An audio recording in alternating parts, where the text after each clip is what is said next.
Zelensky, but also as an indicator that all of these allies are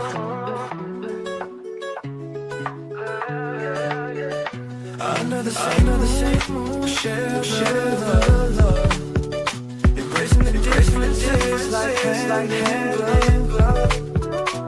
Spread peace and joy to people side. Together we shine in each other's light. And now we stand in love's pure mind. Watching the world in love and light. Hearts beating peaceful flight.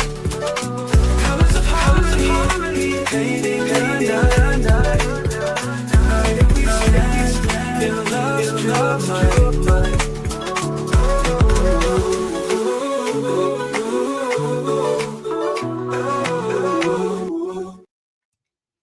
All right. So Zelensky just arrived to the White House. Let's see if we could tune in a bit here.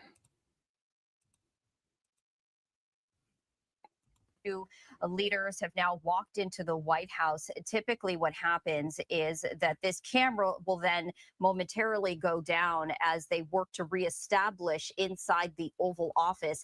That is where we are expecting to hear remarks from both President Trump and Ukrainian President Zelensky right here. So we are going to stay with this live look as long as we have it. It might go down. We just want to warn you as this camera may then make its way to the Oval Office. That is typically what happens right here. But this happening. Hello, Lorraine. How are you? Hey, Faith Garma. Greeting Ukrainian president just seconds ago. That was scheduled to start at just about now. So Zelensky showed up in a all black suit. So we are anticipating those remarks to get underway in just some moments here as well. The photographer will be asked to then reestablish inside the Oval Office, and we'll get a live look there as the two men are now walking through the halls of the White House to the Oval Office.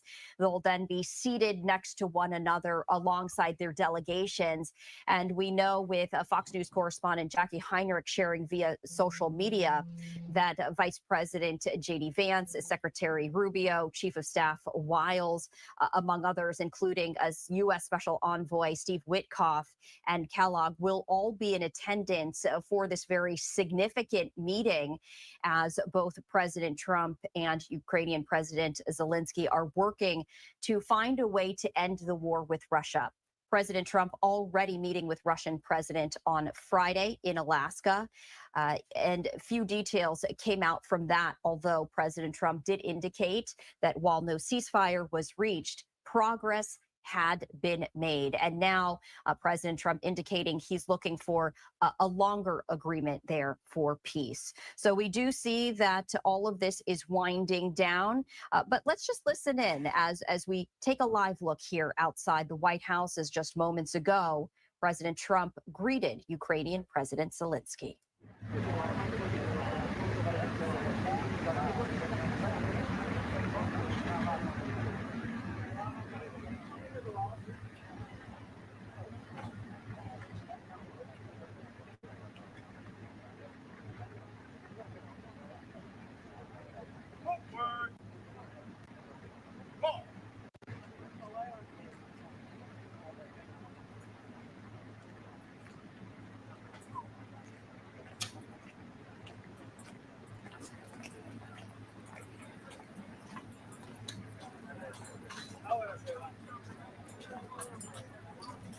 You guys good?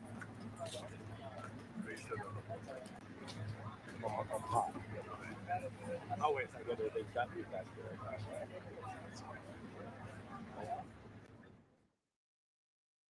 So we do see that at least this portion of this event is now concluding right here, but we do have a new live look that may go down. I do want to warn you, this is a live look outside the doors of the Oval Office. This is where the media is now being stationed.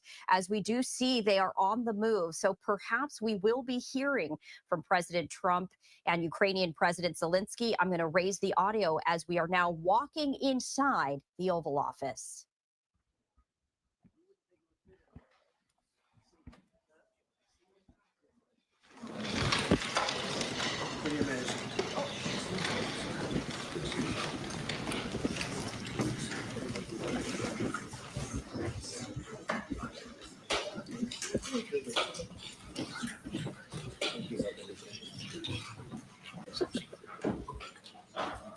Not too long. No, very short.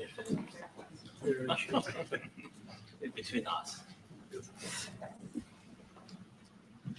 Well, thank you very much. It's an honor to have the president of Ukraine with us. We've had a lot of good discussions, a lot of good talks, and I think progress is being made, very, very substantial progress in many ways. We had a good meeting, as you know, just a short while ago with the president of Russia. And I think there's a possibility that something could come out of it. And today's meeting is very important. We have, I guess, the seven very powerful leaders from Europe. And we're going to be meeting with them right after this meeting. And thank you very much for being here. Thank you so much, Mr. President. If I can, first of all, thank Please. you for invitation and thank you very much for your efforts, personal efforts to stop killings and stop this war. Thank you. And using this opportunity, many thanks to your wife, First Lady of the United States. She sent a letter to Putin about our children, adopted children, and my wife, she, First Lady of Ukraine, she gave the letter. It's not to you, to your wife. Oh, I want Yeah. So we're saying this sensitive topic. Yes, please. And thanks to our partners and that you supported this format that after our meeting we're going to have leaders who are around us, the UK, France, Germany, Italy, Finland, EU, NATO. I mean, all partners around Ukraine supporting us. Thanks to them. Thank you very much for the invitation. Thank you very much for being here. President Trump. Do you think it's fair? Yes, Peter, go ahead. Thank you, President Trump. So, President Zelensky, you say in the Post on X today, Russia must end this war, which it itself started. President Trump, you say President Zelensky of Ukraine can end the war with Russia almost immediately if he wants to, which is Yeah, I think that's true. I think we're going to have a meeting. I think if everything works out well today, we'll have a trilat. And I think there will be a reasonable chance of ending the war when we do that. And is this the end of the road for American support for Ukraine? Is today's meeting deal or no deal? I can never say that. It's never the end of the road. People are being killed and we want to stop that. So I would not say it's the end of the road. No, I think we have a good chance of doing it.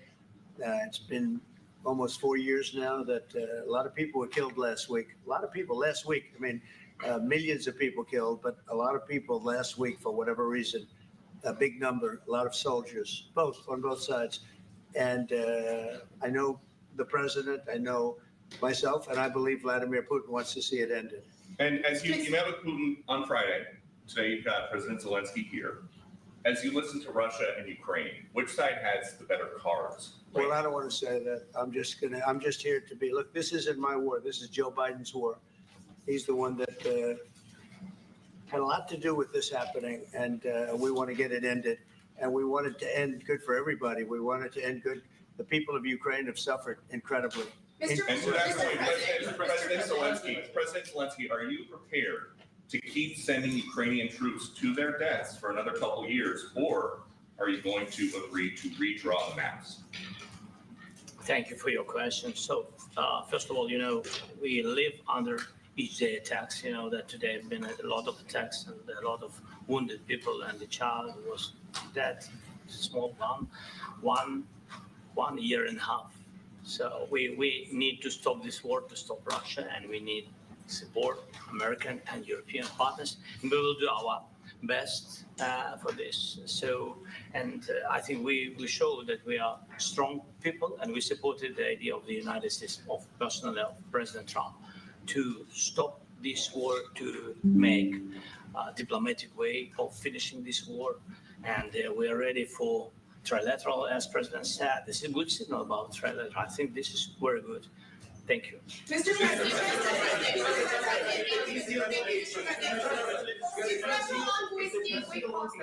Yes. If the peace deal will be achieved, are you going to be willing to send American peacekeepers to Ukraine? But we're going to work with Ukraine. We're going to work with everybody, and we're going to make sure that if there's peace, the peace is going to stay long term. This is very long term. We're not talking about a 2-year peace and then we end up in this mess again. We're going to make sure that everything's good. We'll work with Russia. We're going to work with Ukraine, and we're going to make sure it works. And I think if we can get to peace, it's going to work. I have no doubt about it.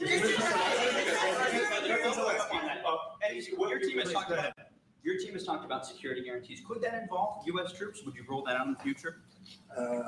We'll let you know that maybe later today. We're meeting with 7 great leaders of great countries also, and we'll be talking about that. They'll all be involved, but there'll be a lot of help when it comes to security. There's going to be a lot of help. It's going to be good. They are first line of defense because they're there. They're Europe, but we're going to help them out also. We'll be involved. Vladimir Putin mentioned that the war will not end without addressing the root causes of this war. Have you had an understanding what are the root causes of this war? Well, look, the war is going to end. When it ends, I can't tell you, but the war is going to end, and this gentleman wants it to end, and Vladimir Putin wants it to end. I think the whole world is tired of it, and we're going to get it ended. It was, I've done 6 wars. I've ended 6 wars, and I thought this maybe would be the easiest one, and it's not the easiest one. It's a tough one. A lot of reasons for it. And they'll be talking about it for a long time, but they'll be talking about the others. Look, India, Pakistan, we're talking about the big places. When you look at, you just take a look at some of these wars. You go to Africa and take a look at that. Rwanda and the Congo, Republic of the Congo. That's been going on for 31 years. And so we've done a total of 6, and we really have 6, not including the fact that we obliterated, and it turned out to be a total obliteration, the nuclear, as you said, the future nuclear capability of Iran. And this one, I think we're going to get solved also. I feel confident we're going to get it solved. Thank you,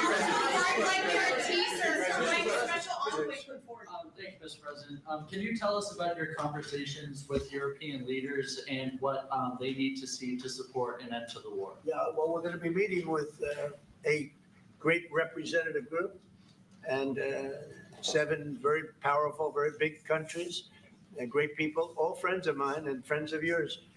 And we're going to have some suggestions made. They want to see peace. They would like to see peace. President Trump, In the red.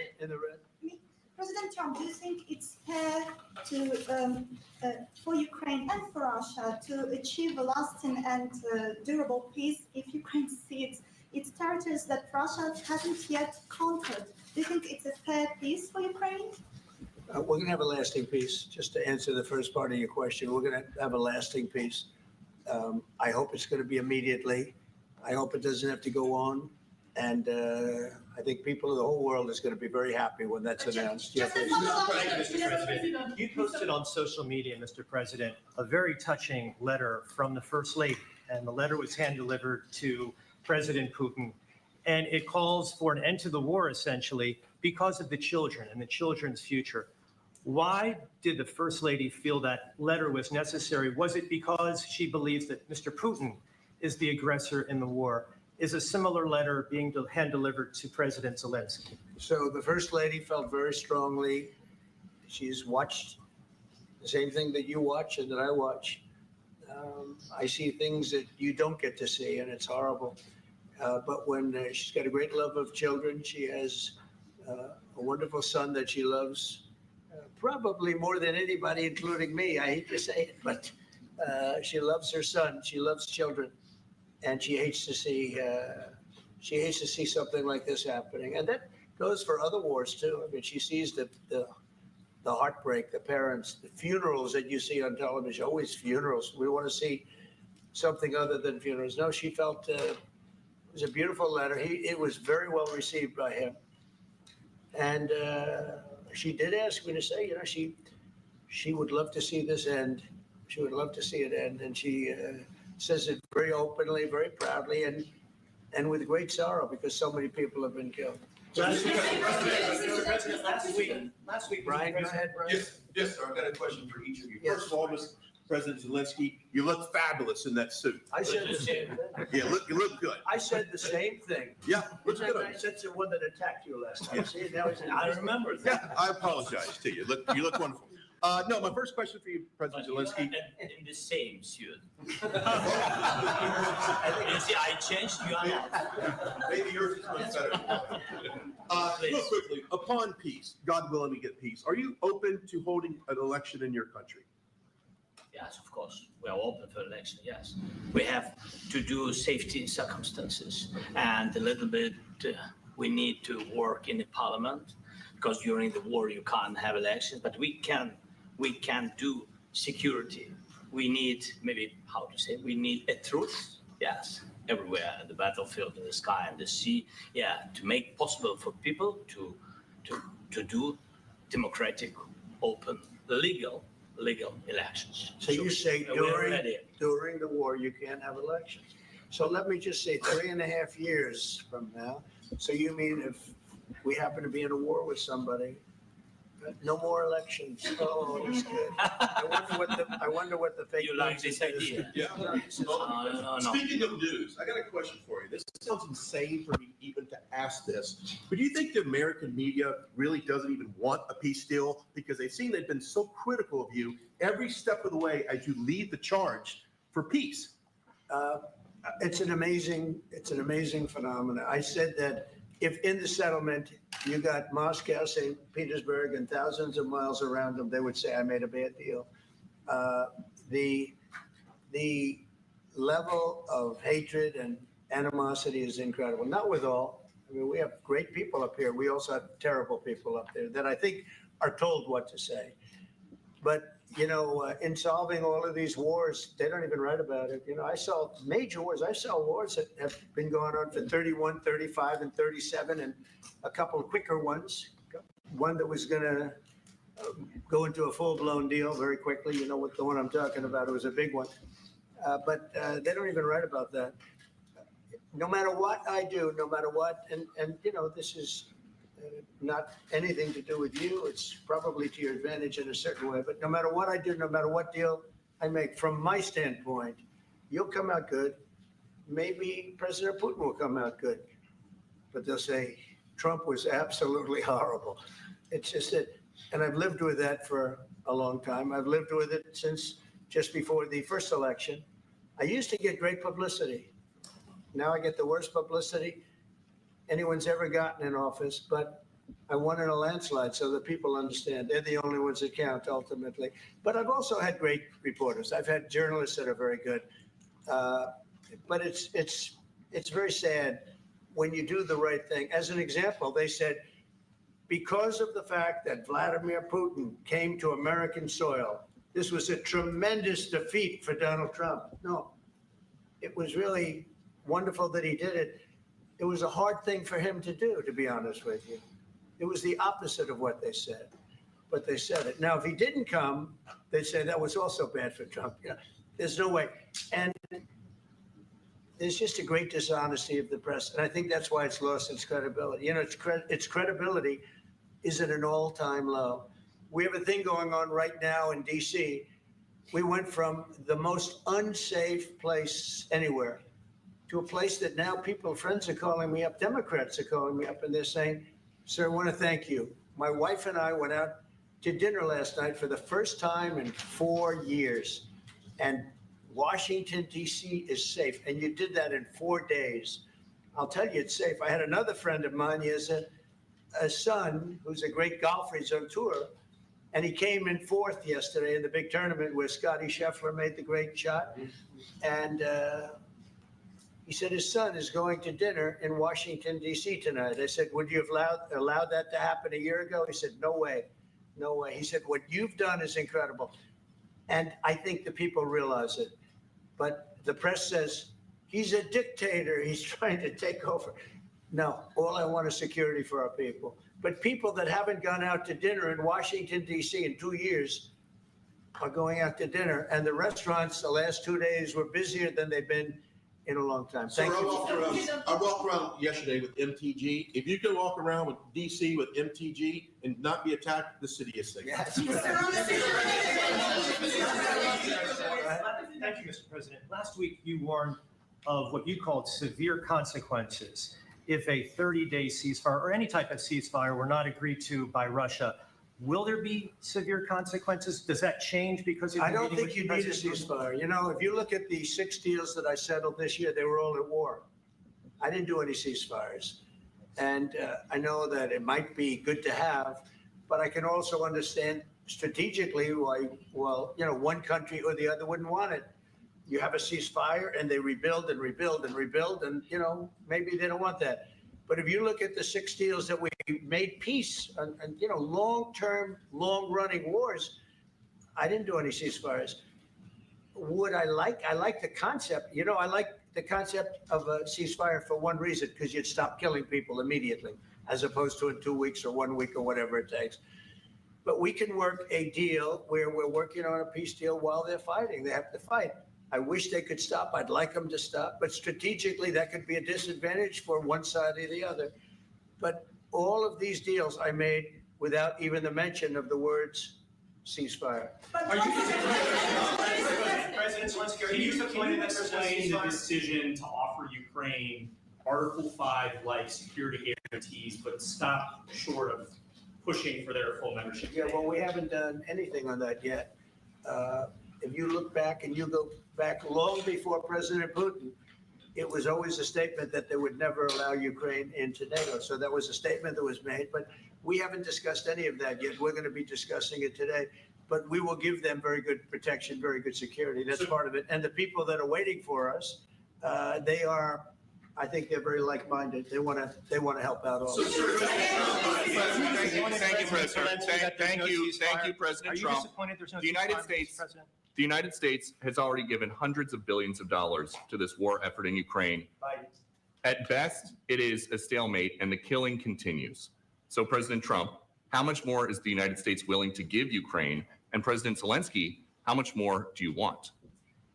Well, I'll start off just by saying we're not giving anything now. We're selling weapons. This is something before, I guess the number is well over $300 billion. That was under Joe Biden, a corrupt politician, not a smart man, never was. By the way, go back 40 years. He was not a smart man 40 years ago either, but now he's in particular bad.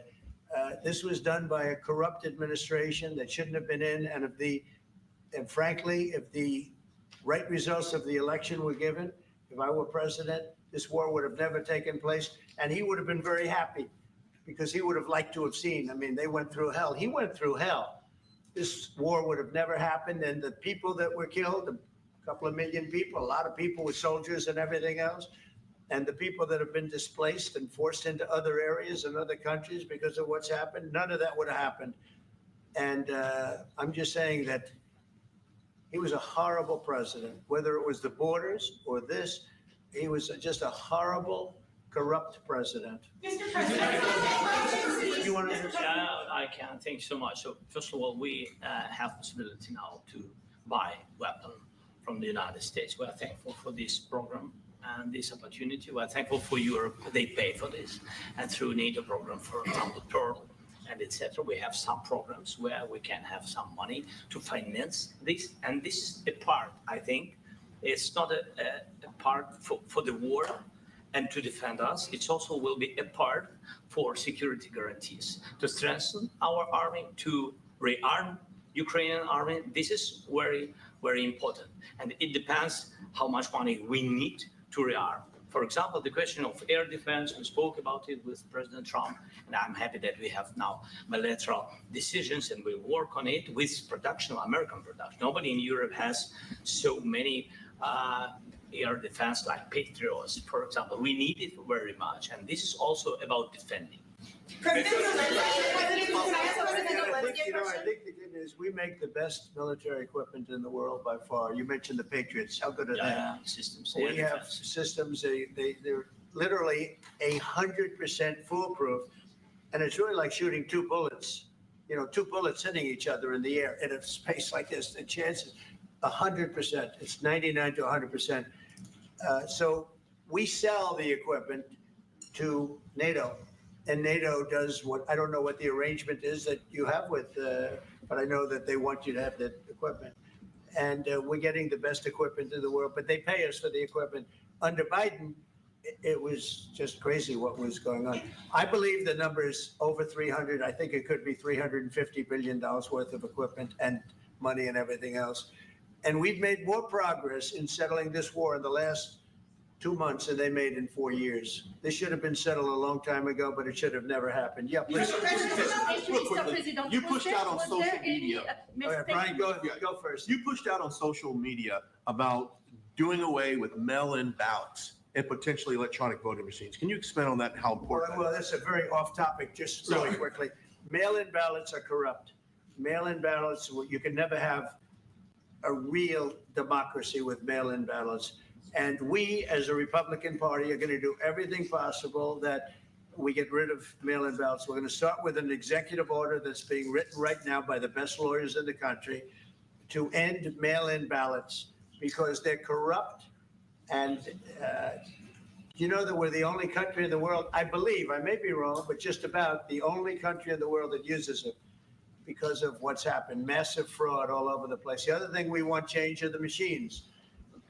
For all of the money they spend, it's approximately 10 times more expensive than paper ballots. And paper ballots are very sophisticated with the watermark paper and everything else.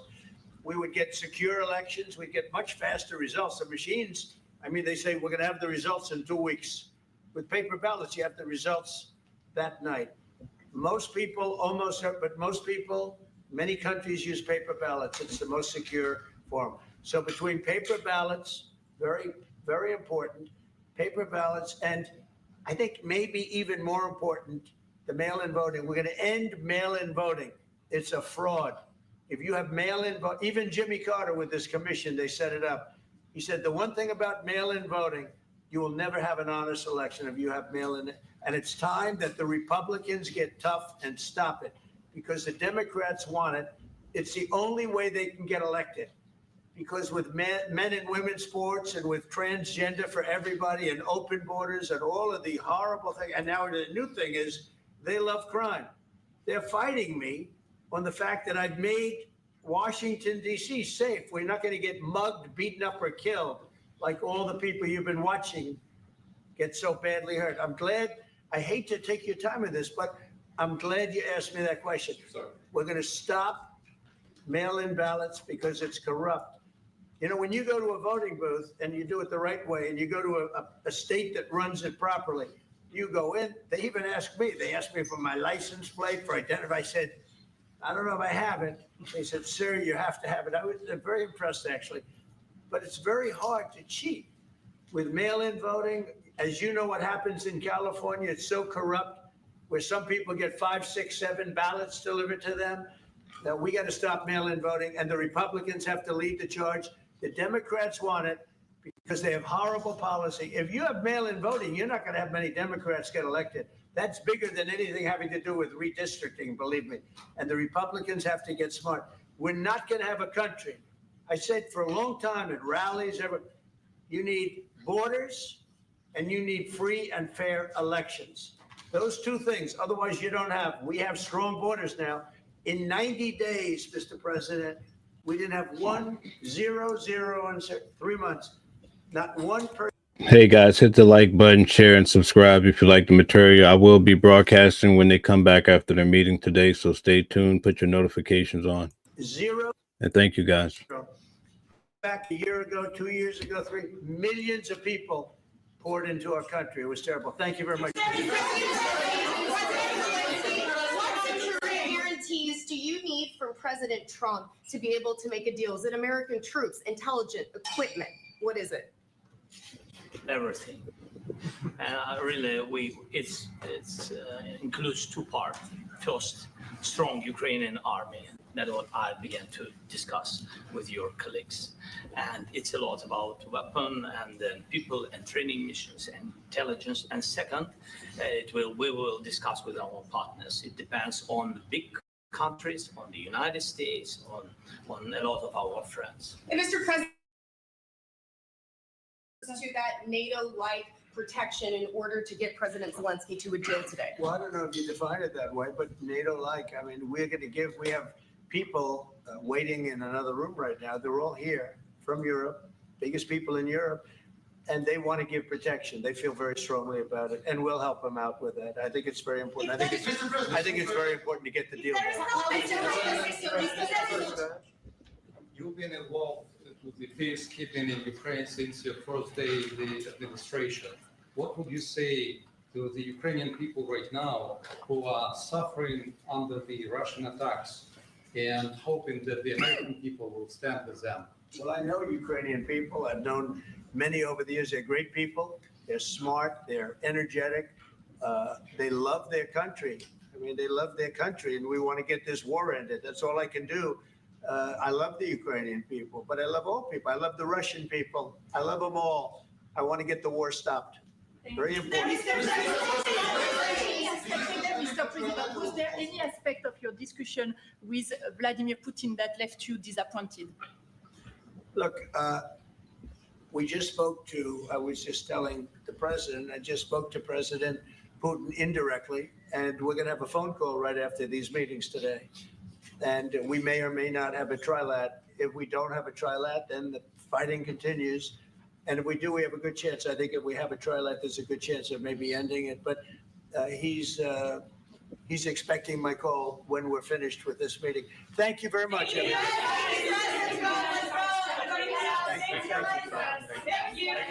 Thank you, press. Let's go.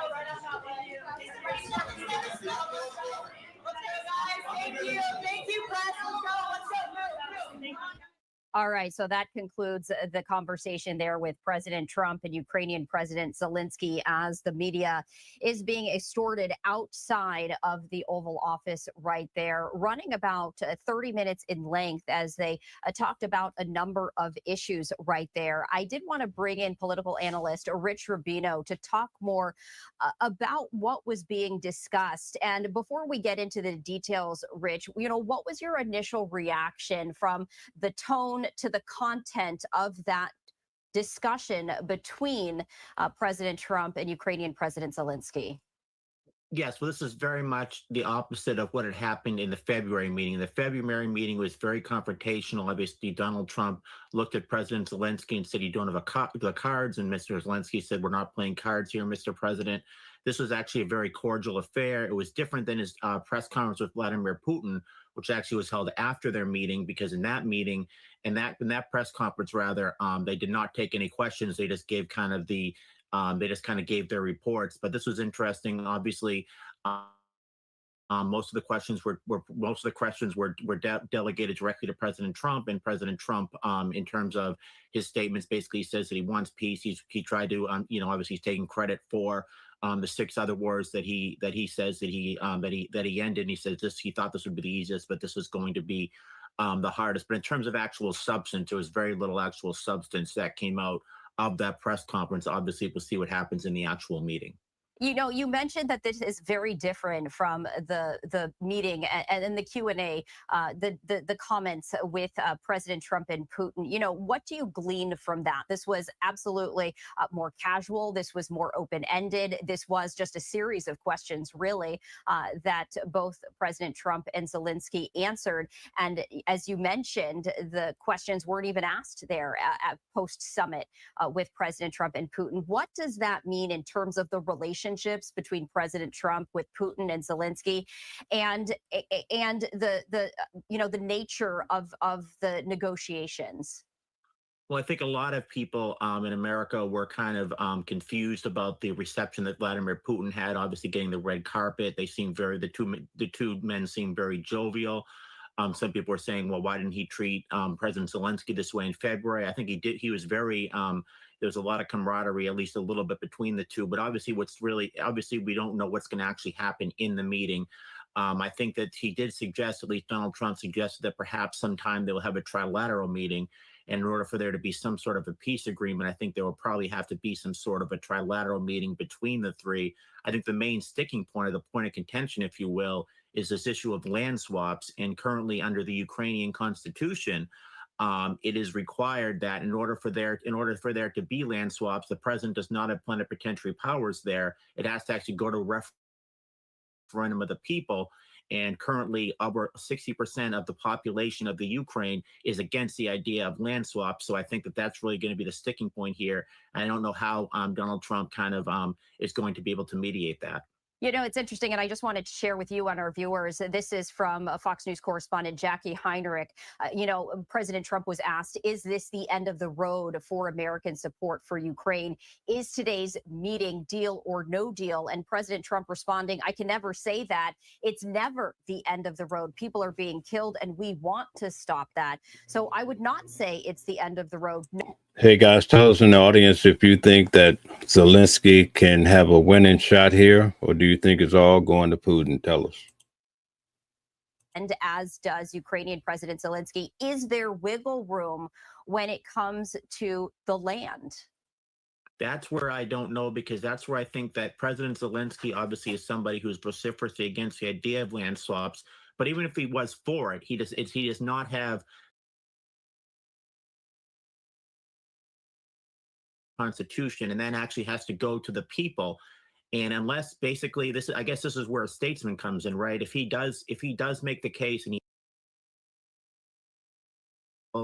he has to really go on an all-out, go around the country and trying to explain why there should be a land swap, why this would result in a peace treaty, why this would result in less casualties, less deaths. If he can get that, and he can get the referendum to go through, then I think he would be seen as a statesman. But this is obviously very much, I think, it's very much kind of in a distance right now. But I think that is certainly the major point of contention right now. And really, just to clarify for our viewers, what you're saying is that this is not up to Ukrainian President Zelensky. Yes. This would be up to the people, and it would be up to the citizens of Ukraine to vote on whether to give back the land to Russia.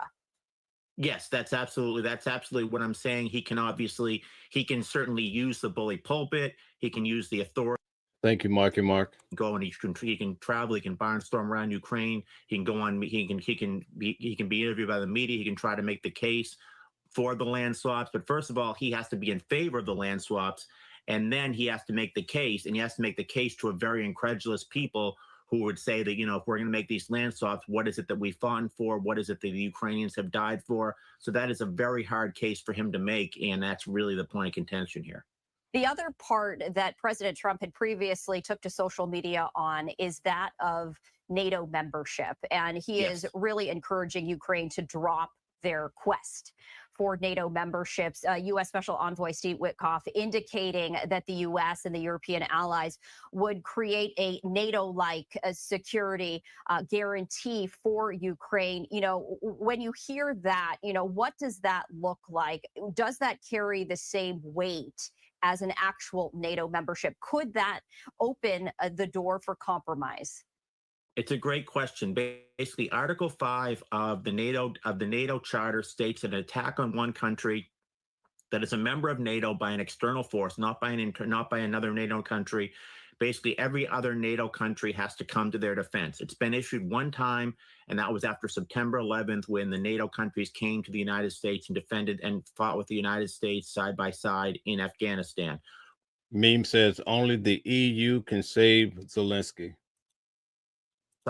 It will still give you those same protections. It's a very interesting. It's kind of like some people, like, for example, Hamas in the past has talked about the idea of maybe recognizing the 1967 borders with Israel, but not necessarily calling it Israel. So it's very similar. And it's interesting that this is where Putin has really put his foot down. He's seen, if we go back to 1991, Mikhail Gorbachev at the end of the Soviet Union supposedly had to deal with the United States. Mark Markham says there's very little wiggle room for Zelensky. Other countries got into NATO. This is where Putin is really putting his foot down. He's basically saying, we do not want more expansion of NATO. But if he recognizes the idea of NATO without actually being, obviously it can be almost a distinction without a difference, then that is something that is, I think, certainly a win for Ukraine, because that is something that, Ukrainian President Zelensky, and I think the Ukrainian people have certainly been wanting the security guarantees, even if it's not actually being a part and parcel of the North Atlantic Treaty Organization. And speaking of that, Rich, we have a new live look inside the White House right here. I'm switching the feed, and you can see the flags of the various European countries whose leaders are there at the White House. We also see the NATO flag among those. We are anticipating hearing from the European allies at around 3 p.m. Eastern time. There's going to be a meeting with the leaders there, with President Trump, with Ukrainian President Zelensky. A lot of these serious talks, of course, are behind closed doors. What do you anticipate, though, being discussed and being the priorities? Guys, make sure you're here at 3 o'clock. We're going to stream this together. We have Democrats and Republicans in the building. Please get along. To a country is vociferously in favor of Ukraine. I think that they were more sympathetic to Joe Biden's position, which was essentially after Russia invaded Ukraine to make Russia persona non grata. Joe Biden would not even take a phone call from Vladimir Putin. So I think they're a lot more sympathetic toward President Zelensky. So they're going to be basically allies of President Zelensky's position. And it's going to be basically, I think Donald Trump will be the only person that will try to present say, this is what Vladimir Putin says. What do you say? And this is where obviously Ray Brumfield says he's scamming him. Does he have it in this major issue? Does he have it? And I think that's really going to be the main discussion point between the EU leaders, the leaders of NATO, Donald Trump, and President Zelensky. We were also hearing from President Trump stating that he will be then getting on the phone with Russian President Putin following all of these meetings right here. And he's hopeful. He said if a trilateral meeting should come of this, we have a good chance of ending the war. What do you anticipate? Of course, we never really know, but given just the differences that we see as the public between the summit in Alaska and just the discussion inside the Oval Office right now, what might that phone call be? Would it be President Trump really trying to persuade Putin to have a trilateral meeting that would benefit Russia to further discuss this? Yes, I think absolutely that is what he's going to try to do. He basically is saying the United States. Guys, I placed a link in the chat in case someone wants to come up and have a discussion. Want to bring both countries together, and I think that he is going to do everything he can to get the three of them in a room. You may not necessarily first have a meeting between all three leaders. You might have underlings trying to organize a meeting, but I think that that's basically going to be President Trump's goal when he speaks to Vladimir Putin after his meeting with President Zelensky, the European Union, and NATO. As we were discussing, there's a lot of diplomacy involved in these discussions. How blunt do you think these conversations will be today? I think they'll be a lot more blunt, and they'll be a lot less polite than the meeting between President Zelensky and President Trump. I think it's basically going to be President Trump taking on the leaders of NATO, the leaders of the European Union, and President Zelensky. He's going to be the only voice that's going to have some sympathy for President Putin's position. The others are basically going to be allies of President Zelensky, but I think that President Trump will probably be a lot more confrontational in private than he was in public. I also wanted to ask you, because President Trump was asked by one of the members of the media the letter that First Lady Melania Trump wrote to Russian President Putin. And, from what President Trump was saying, it was very emotional, it was very heartfelt, and it was received well. When it comes to something like that, what kind of impact, might this letter have, and what does it signify? What significance does it have? I don't know what actually significance. Obviously, from an optical standpoint, the First Lady is saying it's time to stop the killing. That's something that potentially could appeal to the human side, really, I think frankly of both leaders, but certainly I think that I don't think it's actually going to have much of an effect. This is cold, calculated international diplomacy, international discussions. Mr. Zelensky, Mr. Putin, Mr. Trump are obviously cold and are obviously very calculated in terms of trying to get some sort of a deal on the part of Mr. Trump, on the part of the Ukraine and the Russia, to try to get some sort of a deal that benefits both of their countries. So I don't think it's necessarily going to have more than kind of a peripheral effect here. You know, it's interesting. As I was taking a live look here inside this entryway, it does look like there's going to be a photo opportunity here at the White House. And in fact, the camera zoomed in on one of the tags on the floor saying the United States, with President Trump likely going to be in the middle of this photo opportunity. I have to imagine that Russian President Putin is keeping a very close eye on these live events as they unfold. What would he glean from this? Because this is, as you mentioned, just very different from the photo opportunity in Alaska, as we now see that shot changing to the exterior of the White House. But we anticipate the photo opportunity right there. You know, what do you imagine Putin is receiving from these photo ops, from the discussions that no doubt he and his staff are keeping a very close eye on?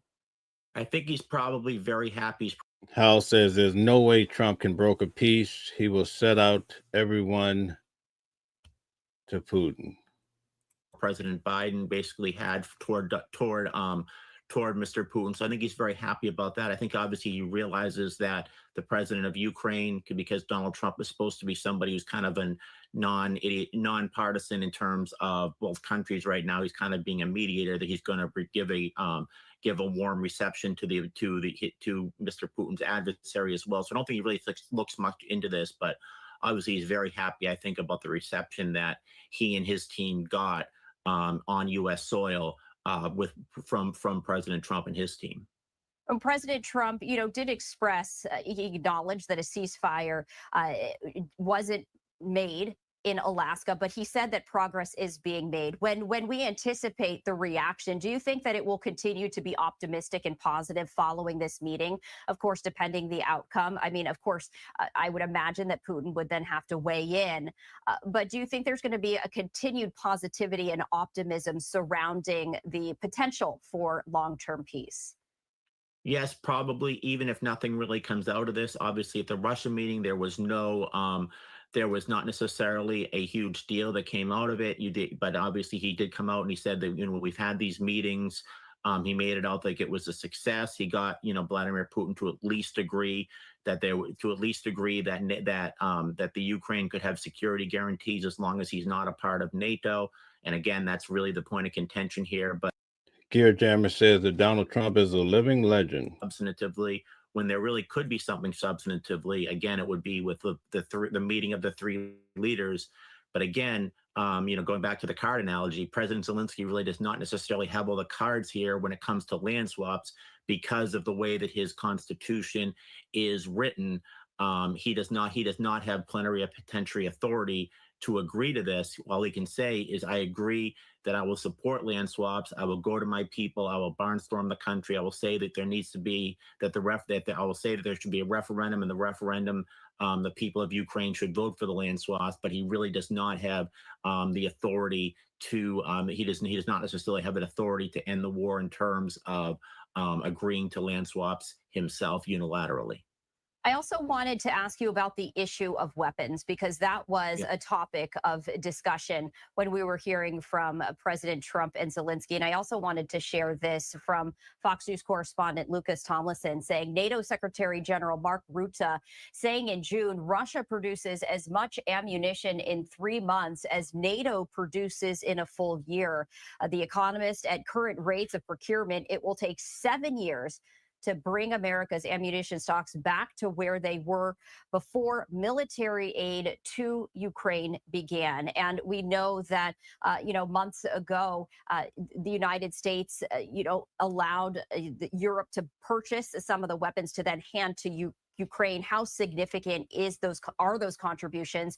You know, we were hearing President Trump and Ukrainian President Zelensky praise just the power of the weaponry of the United States. Yes, and this really allows for Ukraine to continue to go on. It's kind of very similar to when the United States in the late 70s and the early 80s was funding the Arab the Mujahideen, for example. They were giving the weaponry that they needed to fight the Soviet Union and eventually to arguably defeat the Soviet Union. So it's something that the Ukrainians obviously really depend on. There's a movement in the United States amongst some on the left, but really on the kind of libertarian right, led by someone like Thomas Massey, the congressman from Kentucky, Rand Paul, Congress senator from Kentucky, that says that the United States should no longer be continuing to arm Ukrainians, and that's something where Vladimir Zelensky obviously is a vociferous supporter, if you will, of the idea that that Ukraine needs the international community to continue to fund them so that they can take on Russia, which is an adversary of much of the European Union. This war has been going on for quite some time. President Trump has continued to try and broker some sort of peace deal between Russia and Ukraine. But today, does it feel different to you? Does it feel elevated to you? Or, is this just another part of the process? Yeah, it's part of the process, and there certainly is not going to be any rapid, any quick solutions here. But I think I think that the president really sees that the peace is potentially ascending here. That's why he had this meeting with Vladimir Putin. That's why he's willing to spend as much as presidential time, including going to Alaska, meeting with Vladimir Putin, coming back, meeting with President Zelensky. I think that President Trump sees himself as somebody who can bring peace between these two. Like he, for example, obviously takes a lot of credit for bringing the Democratic Republic of Congo and Rwanda together, doing the same with 6 other conflicts. He sees this as kind of the big deal, and he sees this as his job as a mediator, using the good office of the United States. And in a personal interest, I think he wants to win a Nobel Peace Prize. And in order to win a Nobel Peace Prize, obviously, if you bring these two together, even Hillary Clinton. Make sure you participate in the poll. Tell us what you think. Rich, as always, we appreciate you joining us here on Live Now from Fox as we continue to follow all of the developments from Washington, D.C. My pleasure. Thanks so much for having me on.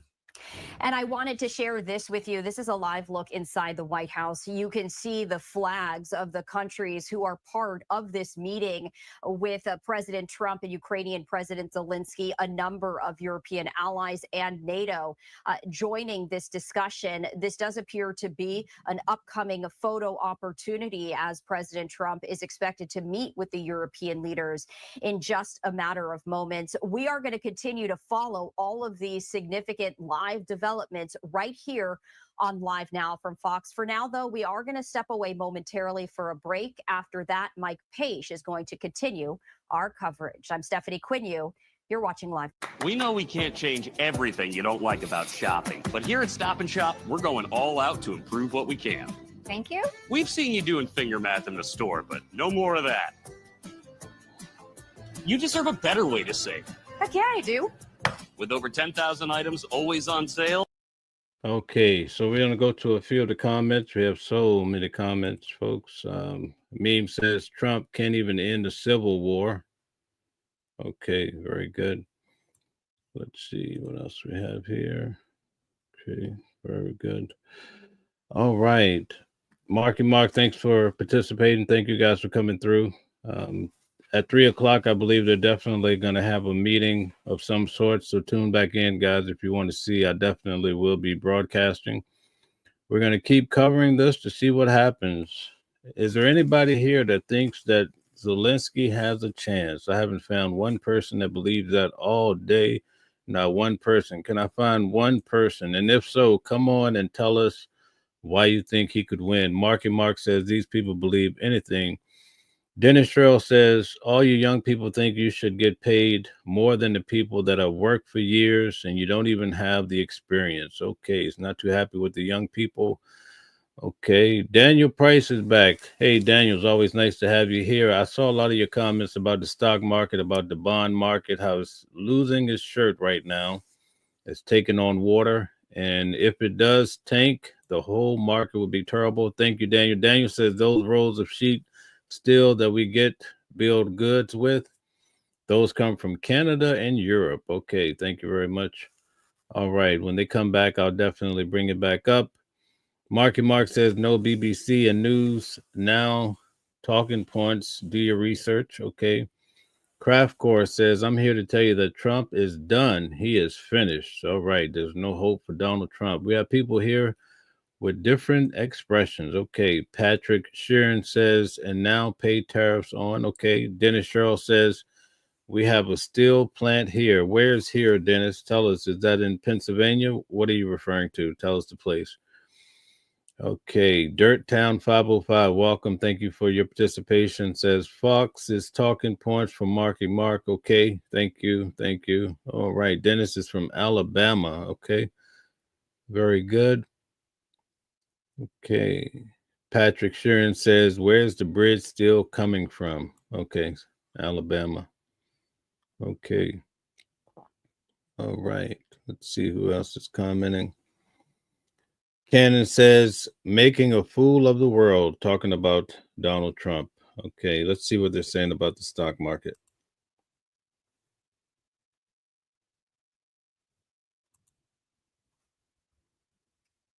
I guess there's no verbiage. Okay. All right. So we'll keep at the comments until they come back.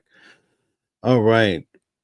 Meme says, if you're going to type in caps, I know it's you, Donald. Okay. Very good. A lot of comments rolling through. Thank you guys for being here. Marky Mark says the stock market is up. Okay. Meme says, yeah, but I hear those prices are for still. Fernando says, let Zelensky kick Putin's ass on a fight on karate combat. Okay. You want to see a real fight. Jimmy says, Florida here. Russia should stop messing around with the Nazis. Okay. Thank you, Jimmy. What's the weather like down in Florida? Tell us all about it. Okay, we're back. Let's see what they're saying. Information from President Trump and the Ukrainian President Zelensky meeting at the White House right now, along with European leaders. So as soon as we get more information, maybe more feeds inside the White House, we will be bringing that to you on Live Now from Fox. Hi, everyone. Mike Page here. I'll be with you for the next 4 hours as we bring you some of the day's biggest top stories, keeping an eye out in Washington, D.C. for the latest of President Trump and Zelensky. We did learn today that President Trump will be calling President Putin of Russia after this meeting wraps with Zelensky. So we'll be looking for more details from this in-demand meeting as it becomes available. In the meantime, let's go on to New York City. The former governor of New York, Andrew Cuomo, now running for New York City mayor, speaking to the media. Oppose the legalization of prostitution internationally. Here in New York City, the National Organization of Women New York City branch oppose it and put out a statement to that effect. Excuse me. No major city in the United States has legal prostitution. The only state is Nevada, and then even in Nevada, only in small jurisdictions. So it's not in Clark County, Reno, Carson City. What happens in Vegas stays in Vegas, but not even prostitution happens in Vegas, right? So New York City would become the prostitution capital of the country. That's just what we aspire to be. Yes, we need job creation, but legalizing prostitution is not the answer to creating jobs. Yes, we need to bring down crime, but legalizing prostitution is not the way to bring down crime. Nor is refusing to enforce prostitution-related laws the answer. So that if you can't get the law repealed, well, then you just won't enforce the law, which is what Mr. Mamdani has suggested he's going to do. As an aside, this letter of complaint to the FBI, I believe could be another rationale for President Trump to send in the National Guard if Mamdani was mayor, just as he did in the District of Columbia, right? What President Trump said about the District of Columbia is crime is rampant. I have to send in the National Guard and troops because crime is a problem and the district isn't handling it. Well, here you have a situation where New Yorkers have said we need the federal government to come in and solve this problem because it's not being solved. It's a serious criminal problem. I think that's just the type of rationale President Trump would seize upon to say, this is why I have to send troops in. Again, especially if Mr. Mamdani would have become mayor. His ideas that he's put forth. Meme, allegedly, that's why he got kicked out of office. Not grocery stores in boroughs, not freezing rent, not his position on abortion. They're not new and they're not smart. As a matter of fact, they have all been tried and failed. Prostitution is not a new idea. It's not a smart idea. It was legal until the Mann Act. We need a smart agenda and an agenda that's actually going to move us forward, which I have been putting forth: affordable housing, a new public safety system, building community in this great city, the economy of tomorrow today, jobs, jobs, jobs, and building a new subway system. And I'll continue to be fleshing out that positive agenda as we go forward. Questions, comments, queries? Good morning. Good afternoon. I just wanted to ask, is this topic of decriminalizing sex work relevant here within the 5 boroughs, considering most of the district attorney's offices here don't prosecute prostitution as a crime? And then if you were to become mayor, would you have a conversation with the different DAs and ask them to begin prosecuting prostitution as a crime? Yeah, prostitution is a problem. Go to Roosevelt Avenue, go to Junction Avenue, and ask those people if prostitution is a problem. It is. I think it would be a terrible mistake to change the law to make it legal. And I think it would be a mistake not to enforce the law. Now, the way we've often enforced the What do you guys think? Should they legalize prostitution here in New York? I think we should be looking at the operation behind the women, right? Who was doing the trafficking? Who was doing the exploiting? Who was organizing it? Who was making the money? Because it's not the women. And many women are in desperate situations and need help and need services, mental health services, substance abuse services, et cetera. So I would say to the district attorneys, yes, these crimes matter. Yes, we don't want this on the street, but let's go at it a different way. Stop just arresting women and parading them down to criminal court so the judge can release them. Balloon Unicorn says yes, but make it safe. Dirt Town 505 says yes, stop criminalizing sex. Going merry-go-round really accomplishes very little. Get to the organizations behind the operation. That would then make a difference, and let's get women the help they need. But wasn't that part of the effort to decriminalize sex work, to not charge the women who might be in need of help, but to still continue to keep sex trafficking laws on the books? No, a form of legalization is it's legal. You can do it. It's legal for the woman. It's legal for the John. It's legal for the organization that is behind the woman. It's just legal. Yeah, I don't actually see a fundamental difference between what the bill that Mamdani is a co-sponsor of says and what you just said. I mean, his bill is to decriminalize the sex work, but sex trafficking is still illegal. So what would you do differently? No, it's not just trafficking. Prostitution is illegal. It's illegal for the woman. It's illegal for you if you are behind the operation, if you are organizing the effort, if you are sharing in the revenues.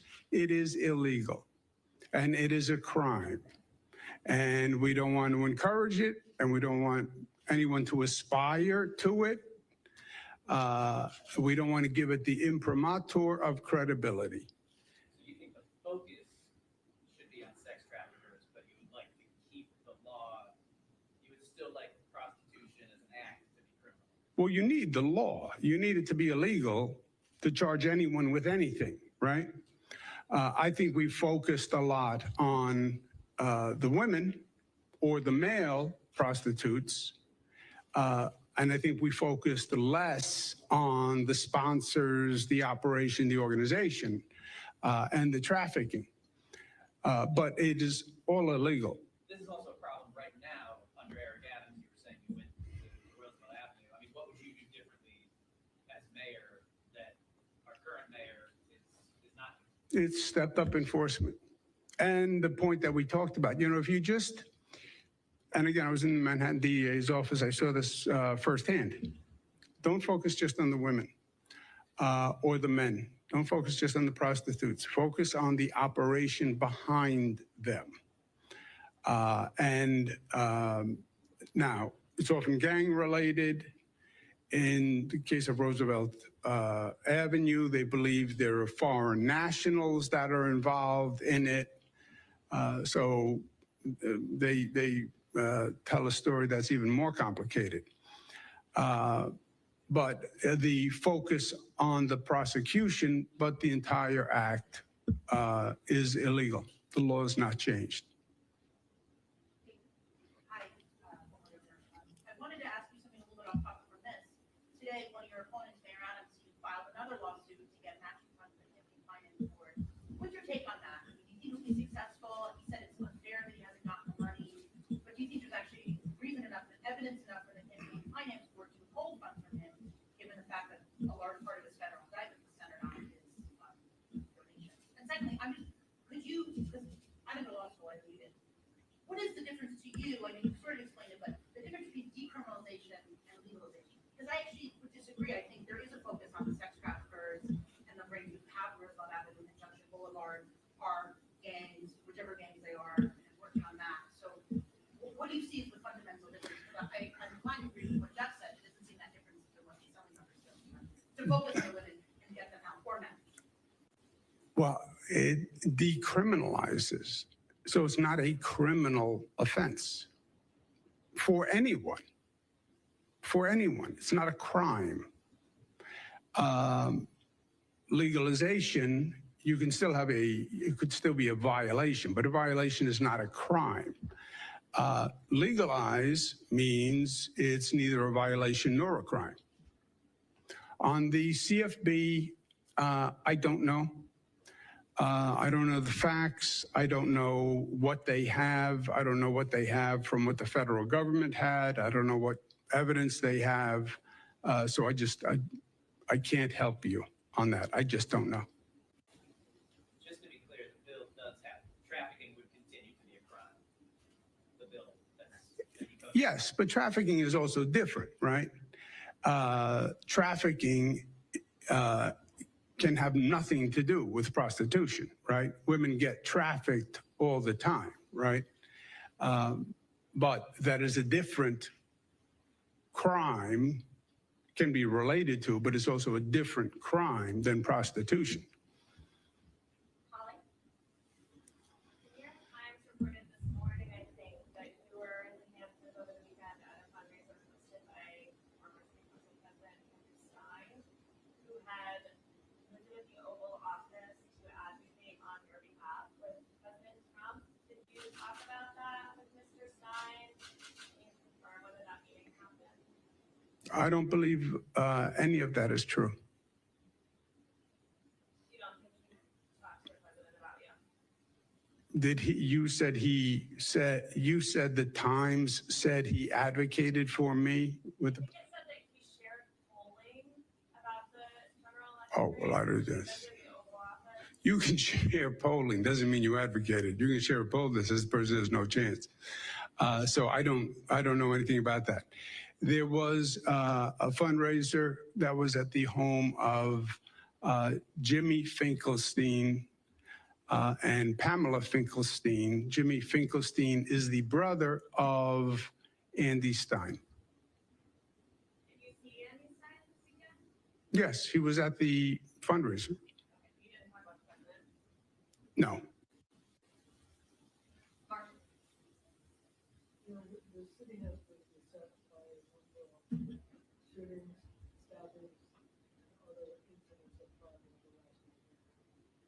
mayor argues that crime is down, shootings are down, and everybody's safe. Do you think that there's a perception of safety in the city right now? Is that something that the mayor candidate should be focusing on? Is that something that we should be focusing on?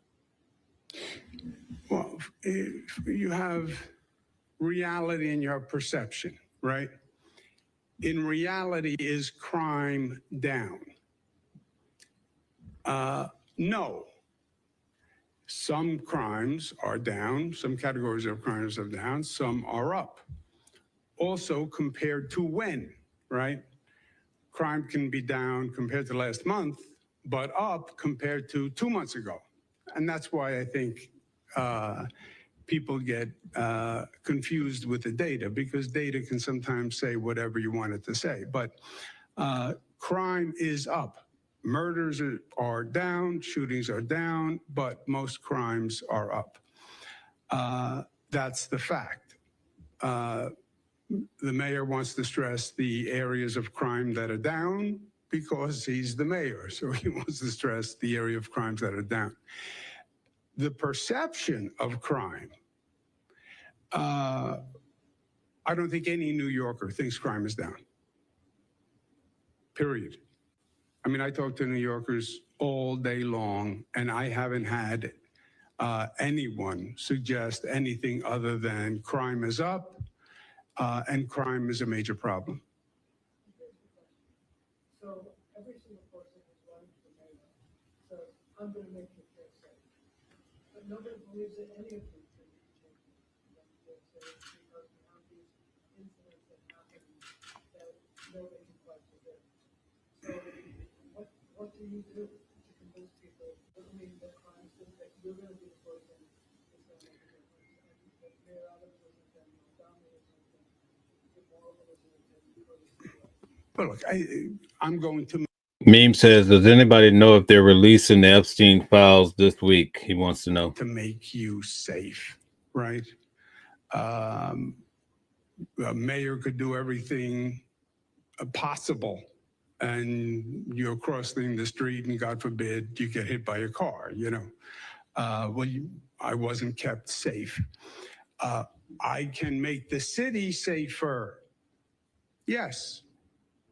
I can work to bring down the crime rate. Yes. And by the way, that has been done time and time and time.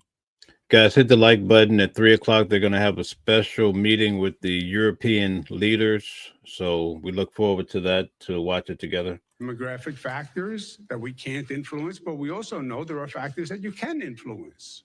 We know David Dinkins was elected mayor. Crime was a major problem.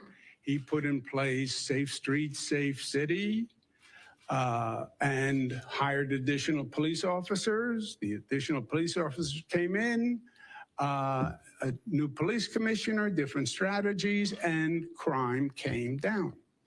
So we know that the city government, police department, number of police, attitude towards enforcement, police commissioner, police brass can make a difference. That we know that. In the absolute terms, there will be no crime. I can keep you safe, guaranteed. I don't think anyone can say that, but you can say that you can make the situation better. You can also suggest that it's going to get worse. I don't think anything Mamdani has said would give you any reason to think crime is going to do anything but go up. I'm going to dismantle the police. I'm going to defund the police. I believe the police are corrupt. I believe they are racist. I believe they are a wicked institution. I would not have police respond to domestic violence calls. I would send a social worker to respond to those calls. I don't think any of those things would lead anyone to believe that he is even aware of the concern that crime is. because I think it's a much bigger issue than he appreciates. And I think if you understood what was happening right now in this city, we have a problem with the NYPD. We have one of the highest attrition rates we've ever had. We can't fill a class. You can't recruit. And the relationship between the NYPD and the mayor is very important. You remember when the police turned their back at the funeral on de Blasio. We have attrition, we can't hire police, and now a person running for mayor is saying, I think you're racists. I think you're wicked. I think you are a threat to public safety. Oh, okay, then I'm going to recruit to be a NYPD officer because I want to be an NYPD officer under this mayor. I think it's tone deaf and it's dangerous.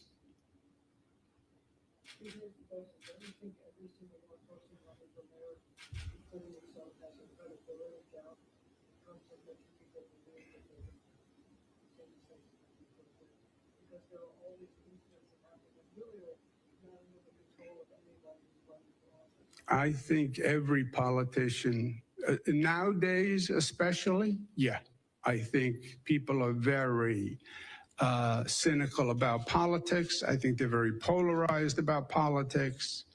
I think they take everything with a grain of salt. I think that's true about politics. I think it's true about the media. I think they think the media has become partisan and fragmented, and there's Democratic papers and Republican papers and Democratic politicians who will say anything just to oppose the Republican, and the Republican will say anything to oppose the Democrat. Yeah, no, I think the whole political system, I think there's a heavy dose of pessimism, cynicism, skepticism, all bundled together, which is then causing an alienation by people because they feel excluded and because they feel the system isn't working for them, or the system isn't even working. And that leads to frustration and anger, which we see acting out.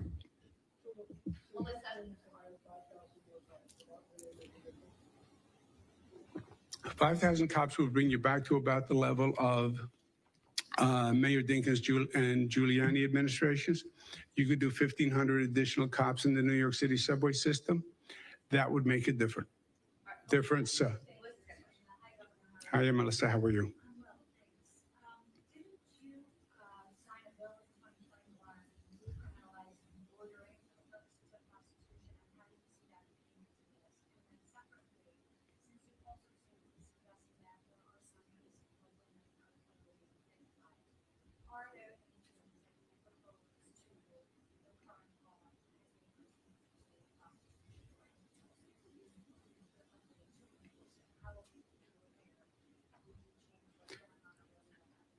Yeah, the loitering bill, I have to check.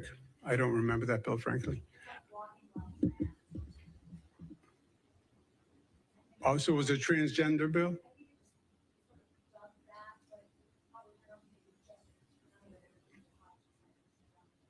Yeah, well, I'll check that. I think with prostitutes who are male or female, I don't think there are a lot of prostitutes who wake up and say, you know, I really want to be a prostitute. I don't think there are a lot of people who plan their career saying, I really want to be a prostitute, you know. I think they get trapped. I think they get caught. I think they have an underlying issue, a substance abuse issue, a financial issue, a mental health issue. I believe they're trafficked, they're extorted, and rather than have this merry-go-round where they appear before the judge and the judge says, okay, time served, $80 fine, next. No, we have mental health courts, we have substance abuse courts. Intervene, right? Intervene. That's a chance to step in and make contact and find out what's going on and how to help, right? You look for instances where you can intervene. I was talking to someone this morning about the homeless problem. During COVID, we brought all the homeless out of the subways and the train stations and brought them to shelters. And the point was, there was an opportunity to intervene, because now you can meet a person, you can try to help the person, you can diagnose the person. So use those moments where you can intervene to help. And I think many people in prostitution need help. And if they had help and an alternative, they would seek the alternative.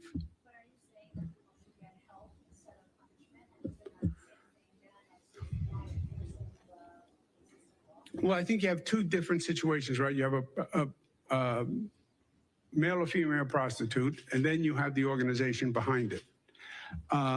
It's illegal for both of them. Substance abuse is illegal, by the way. But you can go to court for substance abuse, and the judge can say, okay, possession, 6 months, or I will send you to a rehab center. You decide. So many times in the criminal justice system, there are interventions where you can actually help a person. All right, thank you, everybody. Andrew Cuomo still speaking to the media, talking about crime in New York City and what he would do differently if he were elected mayor. We'll take a 2-minute break. On Live Now from Fox. We are still keeping an eye on the White House. All right, guys, we're going to go off live for a few minutes and come right back up for the 3 o'clock meeting. Thank you guys for tuning in. We'll be live again at 3 p.m. Thank you very much for tuning in.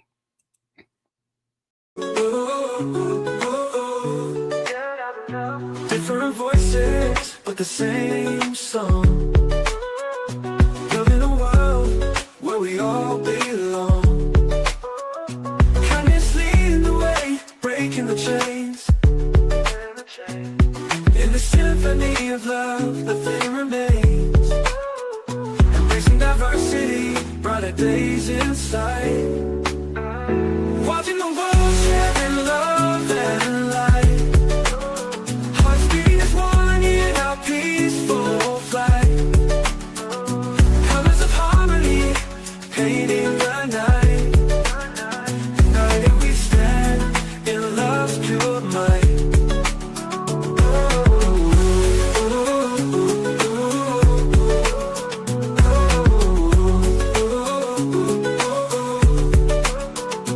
Watching the world sharing love and light.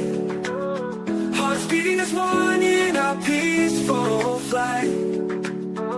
The colors of harmony, painting the night. United we stand in love's pure might.